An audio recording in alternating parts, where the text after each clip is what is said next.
આ બાયનું કટિંગ આપણે શીખવાનું છે આજે. જુઓ, આ બાયનું કટિંગ આ ડબલ રાખવાનું, અહીંયાથી બંધ ભાગ રાખવાનો, અહીંથી ખુલ્લું રાખવાનું, હે ને. ખુલ્લું રાખ્યા પછી તમારે આપણે 10ની બાય કરવાની હોય ને આપણને, તો એક પટ્ટી વાળવા માટે 11 રાખવાની. 10ની બાય તૈયાર રેડી થઈ જાય એટલે અહીંયા ટચ કરવાનું. ટચ કરી અને આ લીટી પાડી દેવાની. પછી આના પર 3નું છોડવાનું પાછું આપણે.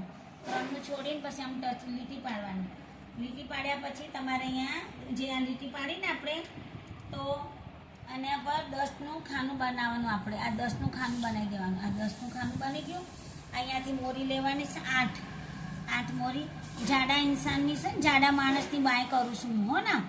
એટલે 7નો ખભો હોય તો આપણે 10ની બાય કરવાની, બરાબર. પછી અહીંયાથી આપણે આમ ગોળ કરવાનું છે. આમાં આ ખાનું એટલા માટે બનાવવામાં આવે કે તમારે આ તમારે બહાર ના જતું રહે, એના માટે બહાર ખાનું બનાવવા માટે આમ ચોરસ રાખવાનું. આપણે ચોરસ પહેલાં લીટી પાડી દેવાનું, ખાનું બનાવી દેવાનું ચોરસ. એમાંથી તમારે આગળનું શેપ કાઢવાનું. આ બાયની આપણે રીત સમજી લેવાની પહેલાં. જો હું કટિંગ કરું એક વખત જોઈ લો. અહીંયાથી પહેલાં આપણે કટિંગ કરશું, હે ને. આમ કટિંગ કરીને અને આપણે આમ અલગવા દઈશું.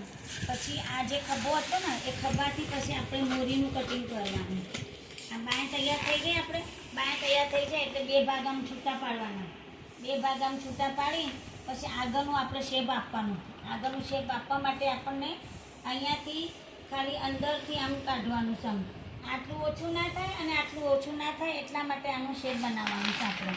જો અહીંયાથી આગળનો ભાગ ઉતાર્યા વગર તમે બનાવશો ને તો તમારે બાયમાં ચપટી જેવું, ગૂંચ જેવું દેખાશે.